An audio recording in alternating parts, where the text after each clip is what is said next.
Oke, selamat siang, assalamualaikum untuk kita semuanya. Ini merupakan proyek pertama kita di Muda Bicara untuk kita eksplorasi atau ingin menggali tentang segala aspek yang ada di kehidupan kita, baik dari budaya, baik dari lingkungan, dari sejarah dan sebagainya. Dan ini merupakan konten kita yang pertama kali untuk mewawancarai tokoh, ya. Saya bersama beliau ini sebagai seorang tokoh di Madura, Bangkalan khususnya, yang nanti kita akan wawancara, tanya-tanya dengan beliau sebagai narasumber. Ya, seperti apa wawancaranya? Mari kita simak sebentar lagi. Oke, Pak. Yang pertama kita ingin mengenal nih Bapak sebagai bisa dijelaskan nama dan juga latar belakang jenengan, Pak, dan sekarang sebagai pengemban amanah seperti apa? Baik, assalamualaikum warahmatullahi wabarakatuh. Saya akan menjawab pertanyaan dari penanya kepada saya. Penanya itu yang berasal dari kelompok Muda Bicara. Nah, ini nama saya Raden Abdul Hamid Mustari. Saya berasal dari Kesultanan Bangkalan. Di dalam nama budaya disebutkan Raden Pandi Abdul Hamid Mustari Cakra Adiningrat. Itu bukan untuk menunjukkan kebangsawanan dan lain sebagainya, tapi itu nama budaya. Kemudian wawancara ini diadakan di lokasi Pasarian Pangeran Pragalbo. Pangeran Pragalbo, Pangeran Pratanu, dan Raden Koro yang merupakan cikal bakal Keraton Arusbaya di Kerajaan Madura Barat, Bangkalan. Jadi memang di dalam tugas saya sehari-hari saya bergerak di bidang budaya dan sejarah sesuai kemampuan saya tentunya. Kemudian juga perlu saya jelaskan bahwa saya bukan sejarawan atau budayawan. Menyandang gelar itu berat sekali. Jadi sejarah saya cuma peminat sejarah dan mengamati jalannya sejarah yang ada di Kabupaten Bangkalan di Madura Barat. Seperti itu yang dapat saya jelaskan. Ya, baik. Bisa dijelaskan, Pak, untuk lokasi syuting kita pada siang hari ini, apa sih yang bisa kita petik nilai-nilai sejarah yang sebagai latar belakang kita syuting pada siang hari ini, Pak? Jadi untuk Madura Barat, daerah Madura Barat yang disebut di dalam kesejarahan itu Bangkulon, Gebangkulon atau disebut juga wilayah Barat Madura, itu ada kerajaan di situ yang dimulai dengan Keraton Arusbaya dengan rajanya Raden Pratanu bergelar Panembahan Lemadur. Jadi kalau bicara Keraton Arusbaya di situ ada 3 raja. Raden Pratanu Panembahan Lemadur, Raden Koro atau Pangeran Tengah, dan yang terakhir Pangeran Mas. Jadi Keraton Arusbaya itu dimulai catatan sejarahnya sejak tanggal 24 Oktober tahun 1531 Masehi, dan itu menjadikan acuan bagi Kabupaten Bangkalan untuk menjadi hari jadi Bangkalan. Raden Pratanu atau Panembahan Lemadur adalah raja Islam yang menyatakan Islam sebagai agama kerajaan, dan sehingga seluruh Madura pada saat itu ikut berislam. Perlu diketahui sebelum itu Madura dominasinya adalah Hindu dan Buddha. Itu. Oke, baik. Selanjutnya, bagaimana, Pak, tentang peristiwa sejarah adanya sebuah kebangkitan maupun keruntuhan Kerajaan Bangkalan secara khususnya dan Nusantara pada umumnya? Ya, kalau khususnya kebangkitan kerajaan-kerajaan di Madura Barat, Bangkalan itu sebetulnya dimulai dari era Raden Segoro di puncak Bukit Keker tahun 1929 Masehi menurut catatan sejarah. Dari Raden Segoro ke pemerintahan Keraton Arusbaya ada 5 abad kekosongan penulisan sejarah. Jadi awal dari penulisan sejarah di Keraton Madura Barat dimulai dari Keraton Arusbaya 24 Oktober 1531 Masehi yang dijadikan acuan hari jadi Kabupaten Bangkalan. Selanjutnya dari Keraton Arusbaya berpindah ke Keraton Mateken. Dari Keraton Mateken pindah ke Keraton Toncung Sekar Kedaton. Dari Keraton Toncung Sekar Kedaton pindah ke Keraton Sembilangan. Terakhir yang kelima di Keraton Bangkalan yang sekarang jadi kantor Kodim Bangkalan. Jadi di dalam pemerintahan kerajaan Madura Barat yang bersifat monarki itu kurang lebih ada 13 raja dan sultan yang berkuasa pada masing-masing era pemerintahannya. Kemudian Bangkalan khususnya Madura pada umumnya itu abad 18 oleh gubernemen Belanda dibubarkan sebagai kerajaan, sistem tidak memakai sistem kerajaan lagi. Bangkalan khususnya dibubarkan oleh Belanda tanggal 22 Agustus 1885 Masehi. Sejak itu Bangkalan sudah berubah kepada sistem kekabupatenan, sehingga Bangkalan menjadi daerah Kabupaten Bangkalan terpisah dengan Sampang yang tadinya bersatu dengan Bangkalan. Seperti itu. Oke, tadi Pak Amin sudah menjelaskan tentang sejarah Bangkalan, baik kebangkitan di tahun 900-an hingga keruntuhannya pasca ada kolonialisme Belanda menjajah Madura. Nah, selain itu kalau pandangan jenengan secara umum Pak di Nusantara itu seperti apa kebangkitan dan keruntuhan kerajaan yang ada di Nusantara? Yang sudah pada umumnya diketahui adalah bahwa kebangkitan kerajaan di Nusantara dimulai dari berdirinya Keraton Majapahit, di mana di Majapahit itu pada abad 12 orang-orang yang bekerja untuk mendirikan Keraton Bilwatikta itu berasal dari Madura. Dari Madura Timur, Madura Tengah, Madura Barat, penggeraknya adalah Arya Wiraraja atau Banyak Wide. Kurang lebih abad 12 itu. Abad 12. Sampai terciptanya Keraton Majapahit dan kurang lebih berakhir pada abad 14. 1400-an ya, menjelang masuknya Islam itu Keraton Majapahit akhirnya musnah. Oke, baik.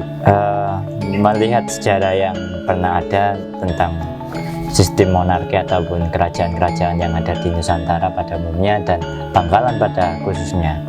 Nah, lalu pasti ada dampak Pak ya. Seperti apa Pak dampak sosial, ekonomi, politik dari sistem bangsa waktu itu? Kita ada monarki yang sekarang kita menganut atau menjadi bangsa yang dengan sistem demokrasi. Ya. Sebenarnya dari situ seperti apa Pak dampaknya Pak? Begini, kita tidak harus bicara soal dampak. Jadi apapun sistemnya, itu monarki, itu demokrasi, dan sistem pemerintahan yang lain, itu kembali kepada pelaksana-pelaksana dari sistem itu. Mau amanah atau tidak? Itu pertanyaan besar itu. Karena itu kembali kepada diri pribadi masing-masing, dan itu juga memerlukan sistem pemilihan itu tadi. Pemilihannya kalau cuma sekedar melihat permintaan politik, mohon maaf ini saya tidak menyentuh soal politik, tapi budaya dan sejarah itu harus murni. Betul-betul dipilih orang-orang yang amanah dalam siapa pelaksana pemegang sistem itu saja. Yang harus bertanggung jawab kepada orang yang diayomi, utamanya kepada Allah. Itu ketegasan dari saya secara pribadi. Supaya ini hukum yang kita bahwa yang kita jaga ini biar lebih baik lagi, Pak. Ini lebih baik lagi, seperti itu. Oke, baik. Tadi kita sudah membahas tentang adanya perbedaan sistem dari sistem kebangsaan yang monarki, kerajaan tadi berpindah berganti ke demokrasi untuk saat ini. Nah, sejatinya kita kan masih belum menemukan titik keseimbangan ini, Pak ya. Masih belum bisa mengaktualisasikan hukum Allah ya, hukum yang ada pada alam semesta kepada hukum yang kita pakai sekarang ini. Nah, memang setiap hukum itu tujuannya atau muaranya untuk kepada ke sistem atau menata manusia ini agar lebih tertata lebih baik lagi, Pak. Nah, menurut jenengan bagaimana langkah kita ya untuk membayinatkan atau mengaplikasikan hukum Allah ini di muka bumi? Indonesia negara yang dikatakan orang sekeping bagian tanah surga, dan para pendahulu kita sudah menciptakan Pancasila dan UUD 45 untuk Negara Kesatuan Republik. Jangan lupa, Pancasila itu diambil dari hukum-hukum Al-Quran. Ini yang jarang orang tahu, bahwa Pancasila itu dari sila ke-1 sampai ke-5 itu di dalam Al-Quran disebutkan itu ada ketuhanan yang Maha Esa, misalnya itu dari Al-Ikhlas, dan beri kemanusiaan yang adil dan beradab dari surah apa, surah saya ada catatannya tapi sayang tidak saya buka itu. Cuma untuk negara kita Nusantara tercinta ini jangan ngotak-ngatik soal Pancasila dan UUD 45. Itu istilahnya harga mati yang mestinya bisa kalau betul-betul dijabarkan dengan baik. Jangan lalu ada pihak-pihak lain yang misalnya Pancasila diperas jadi 3 sila, jadi Eka sila, dan akhirnya jadi gak karu-karuan. Jangan seperti itu. Lah, usah Pancasila dengan sila-silanya itu dijabarkan dengan baik, itu sudah menjadi way of life, pandangan hidup bangsa. Udah final. Nah, udah final. Dan UUD 45 itu juga merupakan ground norm, norma dasar yang juga jangan diotak-atik oleh para orang-orang pintar sekarang. Mohon maaf, yang kadang-kadang tidak berakhlak. Itu yang dapat saya sampaikan. Iya, baik. Oke, baik. Tadi kita membahas tentang Pancasila ini sudah final, Pak ya, sebagai salah satu dasar ideologi negara kita. Nah, kita berbicara lebih luas lagi, Pak, tentang dunia. Nah, dunia saat ini itu punya banyak, kalau menurut saya pribadi, punya banyak kiblat, Pak ya. Kalau dikitabkan di Quran menjelaskan, janganlah kamu hadapkan wajahmu ke barat maupun ke timur.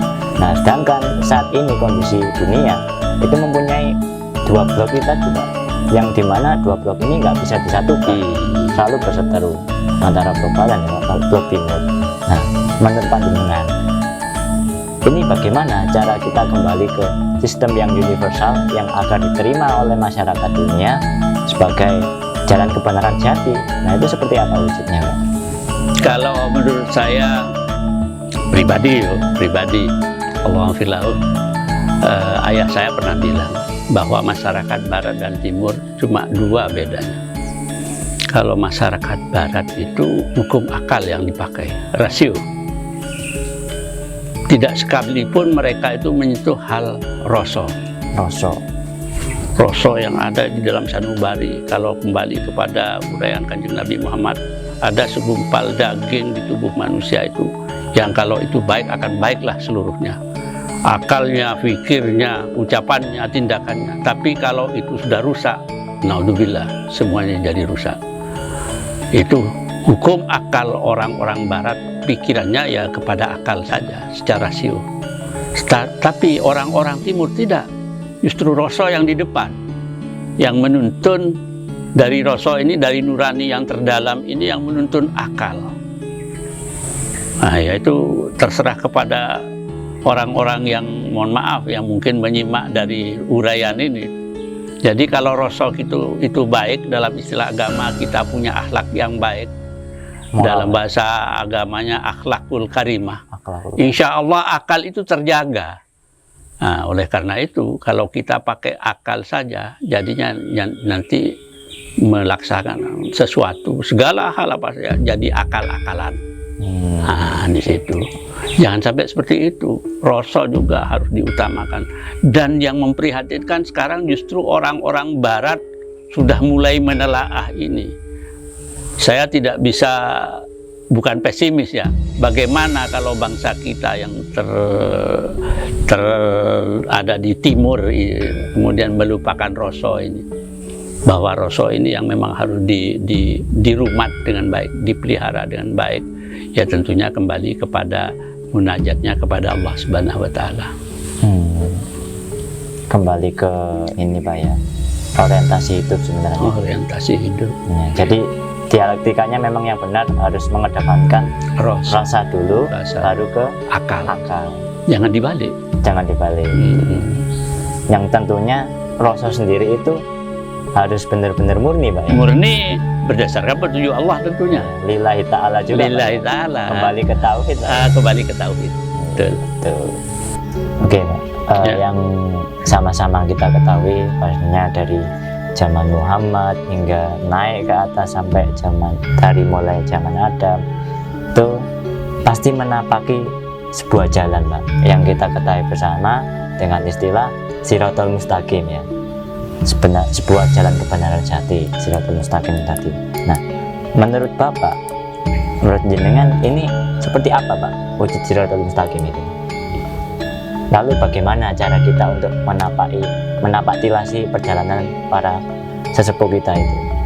Menapak tilasi apa yang dikatakan Shirathul Mustaqim, jalan yang lurus, itu kan ada komanya, Shirathal ladzina an'amta 'alaihim ghairil maghdubi 'alaihim waladdallin rabbil firli wal hidayah. Ya Allah, berikan saya jalan yang lurus dan bukan jalan yang tidak lurus yang sudah Engkau berikan kepada orang-orang sebelum saya. Nah, itu kan pengalaman itu. Jadi kalau menurut saya pada zaman ini, menurut saya ini Shirathul Mustaqim itu terdiri dari dua hal: mematuhi semua perintah Allah dan menjauhi larangan-larangannya.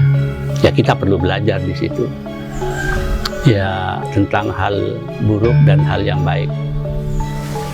Jadi tentunya orang belajar itu kan selain dari alam, kemudian ada guru, kemudian petunjuk-petunjuk pribadi yang datangnya dari Allah Subhanahu wa Ta'ala. Makanya di dalam setiap doa kita selalu berdoa, kita meminta jalan yang lurus, ya Shirathul Mustaqim itu, dan dijauhkan dari jalan-jalan yang tidak benar. Itu aja. Jadi yang menapaki Shirathul Mustaqim ini siapa Pak sejatinya? Menapak tilasi yang menjalankan masing-masing dari pribadi kita. Dari pribadi kita. Ya, saya kembalikan tadi bahwa itu harus selain pengalaman pribadi, alam, ya bahasa kerennya otodidak, tapi yang benar tetap harus melalui petunjuk-petunjuk yang berupa Al-Quran dan Al-Hadis itu tadi. Jadi memang kalau kita mempelajari Shirathul Mustaqim, kita ingin mendapat petunjuk, jadi harus dari yang tersurat maupun yang tersirat. Betul, seperti itu. Gak oleh pas karepe dhewe, dari wong Dura itu kardiman, karep simbik ngalak nyaman. Artinya apa itu? Artinya ya karepe dhewe, pokoknya wis enak ya wis ngono. Oh gitu. Iya, itu bahasa Maduranya kardiman, karep simbik ngalak nyaman. Tidak benar kalau sudah memakai sistem pendapat seperti itu.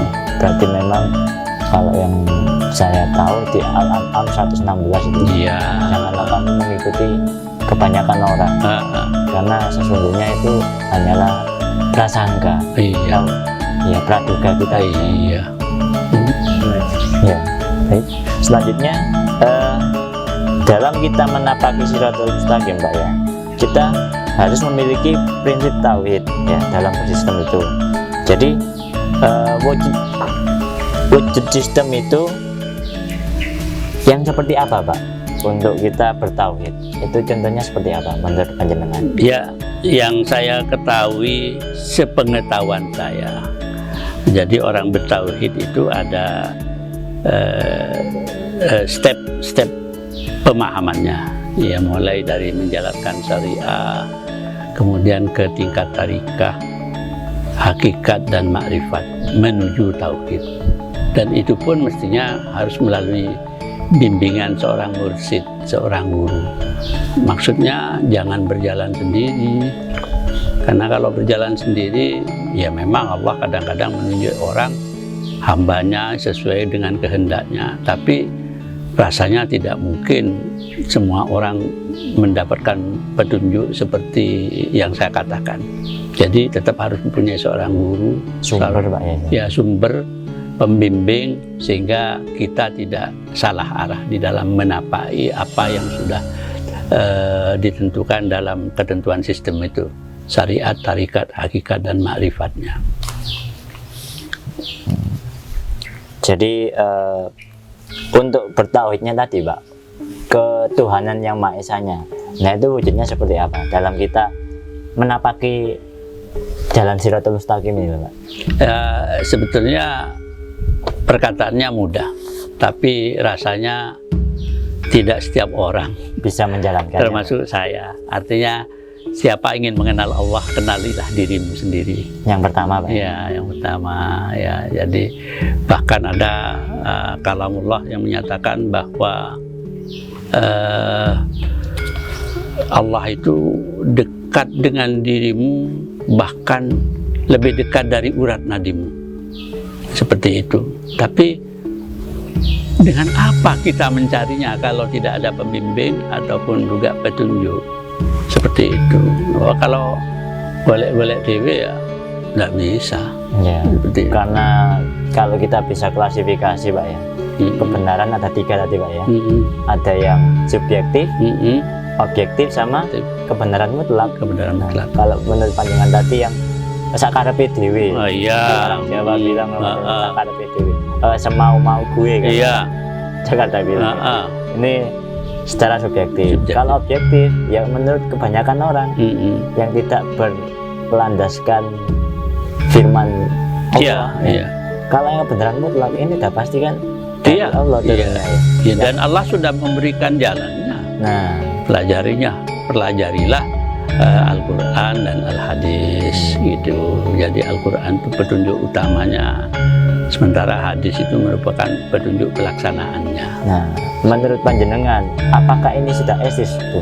Pak, tentang aturan ya yang sebagai kebenaran mutlak ini, apakah sudah eksis sekarang di tatanan hidup manusia di bumi? Kebenaran mutlak itu untuk menentukan sudah dipakai oleh semua umat atau tidak itu sulit sekali untuk menyatakannya, karena itu kembali kepada pribadi masing-masing dari orang yang sedunia ini. Dan itu pun Allah pun juga mempunyai hak prerogatif untuk menunjuk orang yang misalnya ilmu makrifatnya sudah nyampe pada makom makrifat, dan tidak setiap orang. Termasuk saya pribadi merasa belum nyampe walaupun sudah setua ini. Berarti memang itu hak prerogatif dalam memilih hambanya. Betul, hak prerogatif Allah. Nggak bisa di-OT-OT siapapun. Ya, baik. Kita sama-sama belajar tentang Islam lah ya. Agama yang kita yakini adalah agama Islam sebagai sistem kepatuhan atau yang disebut dengan Muslim Pak ya, atau aslama, ketuntut patuhan. Nah, yang menurut jenengan apa korelasinya itu Pak antara Islam dengan sistem kepatuhan yang merujuk kepada jalan kebenaran universal? Seperti apa contohnya? Wujudnya itu seperti apa? Wujudnya sistem kepatuhan dan mengaplikasikannya. Jadi kalau di dalam bahasa Madura itu ada namanya illallah bental sadet, sapo iman pajung Allah. Illallah itu maksudnya kalimat la ilaha illallah yang ditanamkan dengan baik di dalam rasa kita, sanubari kita. Bental sadet itu berbantal syahadat, pengertian umumnya bukan lalu syahadat dijadikan bantal, bukan. Jadi syahadat itu betul-betul diyakini sebagai naungan. sebagai naungan ilallah pentasat sapo iman. Yang ketiga, berselimut iman. Jadi keyakinan kita itu benar-benar dijaga dengan kata-kata Madura asapo iman. Yang terakhir, dengan 3 hal yang sudah kita lakukan dengan sebenar-benarnya itu payung Allah.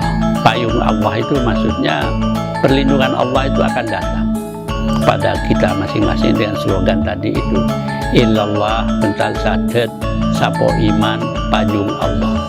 Bahasa Madura, dalam bahasa Indonesianya kalimat la ilaha illallah, dengan berbantal syahadat berselimut iman semuanya akan datang perlindungan Allah. Itu di dalam sistem kepatuhan. Dalam sistem yang lain, setelah itu ikutan dari dasar-dasar menuju tauhid, bahwa orang Madura itu pada umumnya berslogan Pupak Bebuk Guru Ratok. Jadi seterkenal apapun orang, kalau sudah melanggar slogan ini tidak akan berarti apa-apa. Pupak Bebuk Guru Ratok itu berkaitan dengan sabda baginda Rasul Sallallahu Alaihi Wasallam.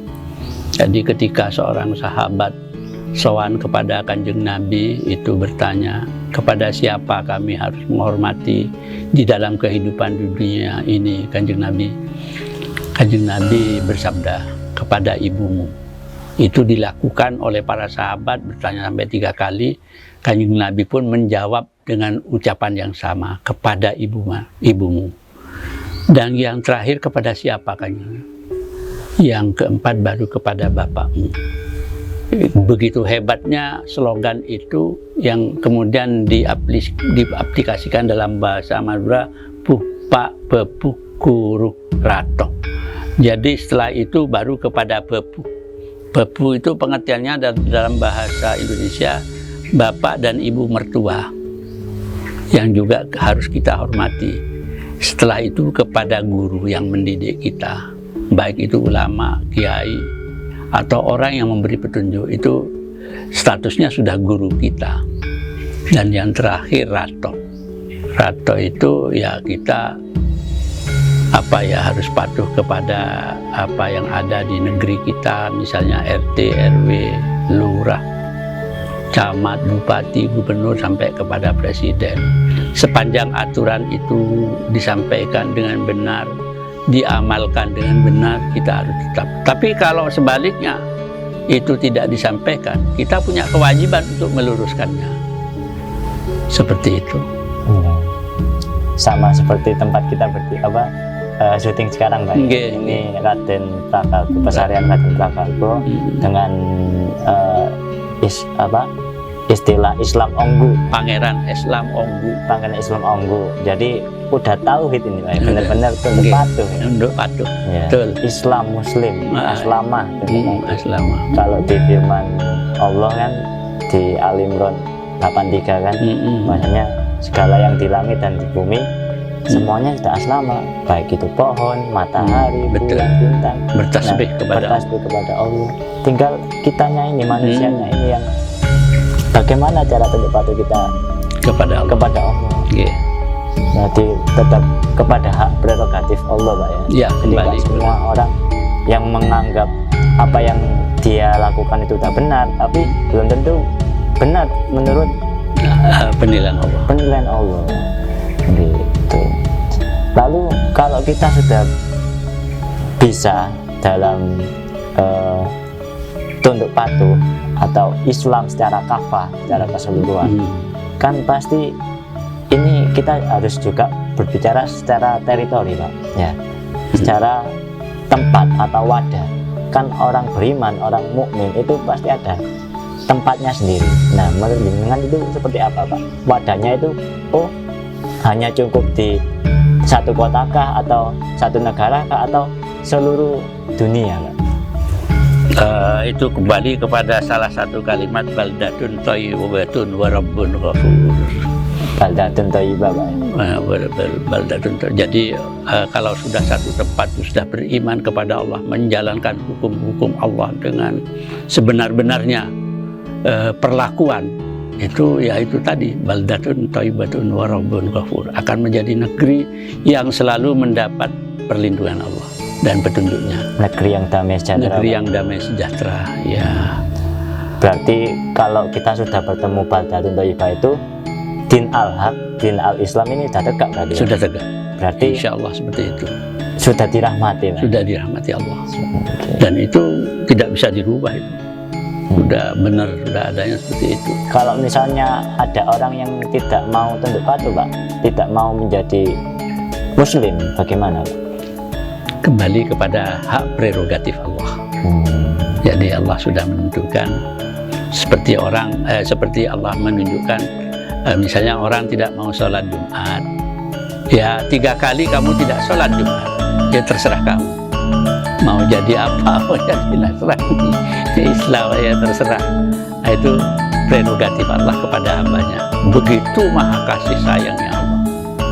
Jadi Rahman Rahim, dan Rahman Rahim itu juga diberikan kepada semua, bukan hanya kepada Islam, kepada semua orang, kecuali Rahimnya nanti kepada Muslim yang sudah betul-betul mendapat petunjuk Allah di alam akhirat. Ya, jadi alam semesta ini punya keberpasangan, Pak, ya. Ada laki-laki, ada perempuan, ada hitam, ada putih, ya kan, ada darat, ada laut, ada langit, ada bumi. Itu juga pula ada siklus siang dan malam, Pak. Baik itu bahasa yang real atau bahasa mutasabiyat atau bahasa perumpamaan tentang sebuah peradaban, Pak. Nah, tentang sunnah dari Gusti Allah Subhanahu wa Ta'ala. Nah, itu seperti apa menurut jenengan, Pak? Antara siklus siang dan malam sebuah peradaban ini seperti apa? Siang dan malam. Jadi pada waktu siang itu semua apa yang menjadi milik Allah, matahari menerangi bumi. Kalau malam mataharinya istirahat, tinggal bulan yang ada. Itu juga merupakan hukum Allah, bahwa siang dan malam itu sudah diatur oleh Allah sesuai dengan perputaran waktu, dan tidak sedikit pun Allah merubah itu. Bahkan seluruh tidak sedikit pun. Jadi siklus yang sudah ada dalam pengertian siang dan malam, terbitnya matahari, terbenamnya matahari, itu semuanya kembali kepada kuasa Allah Subhanahu wa Ta'ala. Menurut pandangan saya singkat seperti itu saja. Kalau kondisi peradaban, Pak, jadi kan kalau misalnya malam ini kalau bahasa kitabiahnya kan kondisi zulumat, Pak. Nah, kalau siang kondisi terang itu kondisi yang Darussalam. Sudah ke tadi yang didengarkan kan, kalau hukum atau syariat sudah tegak, din al-haq ini sudah pada baldatun thayyibah, yaitu kondisi siang. Nah, dari kondisi malam dan siang yang seperti itu, menurut Pak Hamid sendiri ini kita kondisinya malam atau siang, Pak? Menurut jenengan? Kalau menurut saya kondisi katakan situasi pemerintah saat ini itu menurut saya antara siang dan malam. Jadi belum ada ketegasan dari katakan aturan-aturan pemerintah yang bisa bagaimana menurut pandangan masyarakat. Misalnya hukum tentang keadilan, ya. Di sini kan yang dikatakan adil itu seperti apa kita juga tidak tahu, karena kadang-kadang kalau orang terlibat dalam satu masalah hukum misalnya, itu Masya Allah ruwetnya. Ya, ini apa adanya loh saya menyampaikan, bukan mengkritisi, bukan. Bagaimana supaya hukum itu bisa seperti yang dikatakan, seperti adanya siang ini, bukan malam, bukan seperti gelap malam, gelap gulita, sehingga orang sama-sama bertanda tanya. Misalnya seorang untuk mendapat keadilan sulit sekali. Itu bagaimana supaya berubah menjadi kepada hal-hal yang simpel, sederhana, dan sesuai dengan hukumnya. Itu aja menurut pandangan saya seperti itu. Berarti ini menurut Pak Hamid kondisinya masih antara siang dan malam. Antara siang dan malam. Berarti fajar, Pak? Wah, belum juga. Atau senja, Pak? Ya kan? Ya bisa, menurut saya ya seperti tengah malam saja. Tengah malam. Berarti orang melihat itu meraba-raba. Meraba-raba, Pak. Meraba-raba. Jadi diharapkan tidak seperti itu. Jadi orang secara umum sekarang mengharapkan keadilan itu benar-benar terang, terbuka, dan betul-betul sampai kepada apa yang dinamakan rasa keadilan masyarakat secara umum, sesuai dengan aturan-aturan yang ada. Jadi kalau kita melihat sebuah perjuangan dari Rasulullah Muhammad sendiri, ya kan, membawa umatnya dari kondisi Mekah menuju ke kondisi Madinah, nah itu kan memang dari gelap dulu, Pak, ya, yang saya kan Umi Muhammad itu diturunkan kepada bangsa yang buta huruf. Nah kalau istilahnya buta berarti kan seperti mata tertutup, Pak, gelap ini. Jadi beliau pun, Rasulullah Kanjeng Nabi Muhammad pun berhasil untuk mengeluarkan umatnya dari gelap menuju ke kondisi terang. Nah kalau kita sekarang kita masih dalam kondisi kegelapan, ini bagaimana caranya, ya, Pak? Kita keluar dari kondisi gelap ini tadi menuju ke kondisi yang terang. Saya kembali kepada sabda Rasul ketika pada suatu saat beliau menyampaikan tentang hukum. Allahumma shalli ala Muhammad. Andai kata anakku Fatimah mencuri, aku potong tangannya. Tidak ada kata-kata lain. Itu dasar dari satu pelaksanaan hukum yang nyata dan real. Tegas, Pak, ya? Tegas dan tidak memilih pandang bulu. Bayangkan kalau seorang baginda Rasul bersabda, andai kata Fatimah anakku, seperti diketahui bahwa Fatimah Az-Zahra itu putri kesayangan beliau. Kalau anakku Fatimah mencuri, aku potong tangannya. Dan beliau sendiri menjadi eksekutornya di dalam ucapan itu. Wallahu a'lam.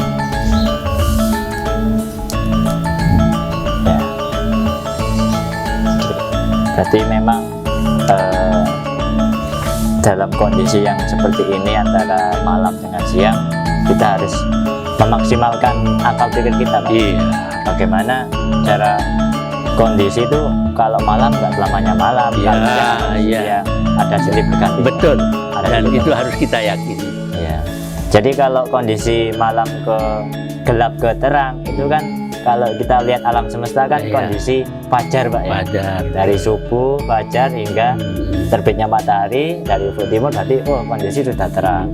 Nah kalau dari terang menuju gelap ada namanya senja. Senja itu berarti kalau kita yakini juga kondisi malam kan hewan-hewan buas, Pak, predator, hewan-hewan yang liar yang ganas itu keluarnya kan malam hari, Pak, untuk berburu. Nah kalau kita ibaratkan dengan kondisi real alam sosial kita saat ini, semua kan pasti berburu kekuasaan, berburu materi. Ada orang yang merasa mempunyai kedudukan, kekuasaan, bahkan sampai melebihi dirinya itu sebagai Tuhan, sebagai Tuhan yang ada di muka bumi, dengan semena-menanya menguasai, dengan semena-menanya ya memperbudak segolongan manusia yang lain.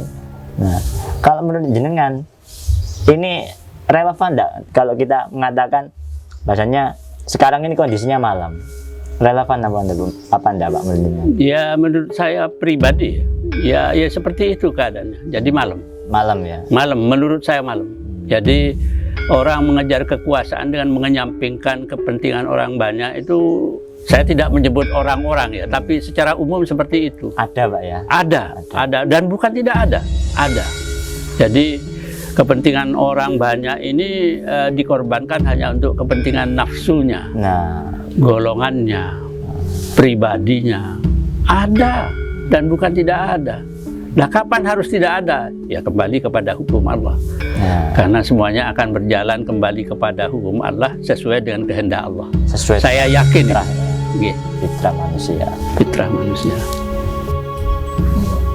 Nah, setelah kita bisa memahami tentang sebuah siklus tadi, Pak, ya, antara malam dan siang.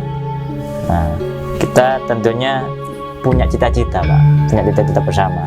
Beliau beserta kami anak muda generasi penerus itu seperti apa sih, Pak, cara kita dalam mewujudkan cita-cita para leluhur bangsa yang ingin menjadikan bangsa kita ini, bangsa Nusantara ini menjadi mercusuar dunia, seperti cita-cita Bung Karno. Seperti apa menurutnya? Saya pribadi, saya selalu mengatakan secara pribadi. Artinya mau orang sesuai atau enggak ya silakan, hak masing-masing. Kita tidak harus terlalu muluk-muluk berpikir. Sederhananya, jadilah orang yang amanah. Amanah dalam pengertian kalau sudah diberi petunjuk oleh Allah, diberi jabatan karena kuasa Allah, ya ikuti petunjuk-petunjuk bahwa itu untuk kepentingan orang banyak, memikul tanggung jawab untuk orang banyak, memikul tanggung jawab untuk semua kepentingan orang. Nah itu yang kalau dalam slogan leluhur saya, Raden Abdul Qadir Cakra Adiningrat Sultan Abdul Qadirun bin Raden Abdul Rahman, beliau punya slogan, aku perbuat sesuatu hanya untuk mencari ridho Allah Subhanahu wa Ta'ala. Jadi bukan untuk mencari lemane wong liya, mencari pujian dan lain sebagainya. Seperti itu yang saya inginkan secara pribadi. Ya, mudah-mudahan memang nantinya ada tokoh yang bisa dengan petunjuk Allah, dengan ridho Allah, bisa memimpin untuk merubah tatanan Indonesia pada khususnya umumnya dunia ini sebagai mercusuar dunia, sebagaimana yang diharapkan oleh almarhum Bung Karno. Amin, seperti itu. Baik. Jadi ini yang terakhir, Pak, ya, sebagai tambahan closing statement jenengan. Nah, bagaimana sih pesan Bapak kepada kami generasi muda sebagai penerus bangsa dalam memperjuangkan bangsanya menuju bangsa yang memiliki kehidupan yang damai dan sejahtera? Seperti apa?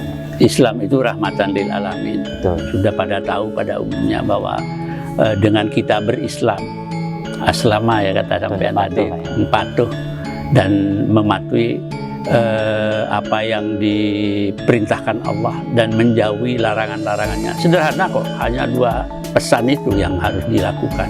Tidak ada yang lain, tidak ada tawar-menawar. Antara hak dan batil. Antara hak dan batil kita juga harus tahu bedanya, sehingga kita melakukan sesuatu itu atas dasar pertimbangan itu. Memikirkan, oh ini untuk kepentingan orang banyak, bukan hak saya untuk mengambilnya dan lain sebagainya. Itu closing statement saya pada generasi muda. Jadi dan jadilah pemuda yang kalau kata Bung Karno, aku akan merubah dunia hanya dengan 9 pemuda. Nah seperti itu harapan ya. Harapan tetap harus ada dalam artian optimisme, jangan pesimis. Kita harus tetap berjuang, Pak. Iya, harus tetap berjuang. Ya, itu tadi rangkaian wawancara kita ataupun diskusi kita dengan Bapak Raden Abdul Hamid Mustari Cakra Adiningrat. Jadi beliau telah keturunan Kesultanan Bangkalan. Ya. Jadi semoga diskusi kita pada siang hari ini dapat bermanfaat bagi para pemirsa dan menambah wawasan kita tentang bagaimana cara menyikapi tentang membaca zaman tentunya ya. Nah, semoga ini bisa menjadi berkah bagi kita semua, Pak. Amin amin ya Rabbal alamin. Sampai jumpa di episode selanjutnya dengan tokoh-tokoh ataupun narasumber yang lainnya. Assalamualaikum warahmatullahi wabarakatuh. Waalaikumsalam warahmatullahi wabarakatuh.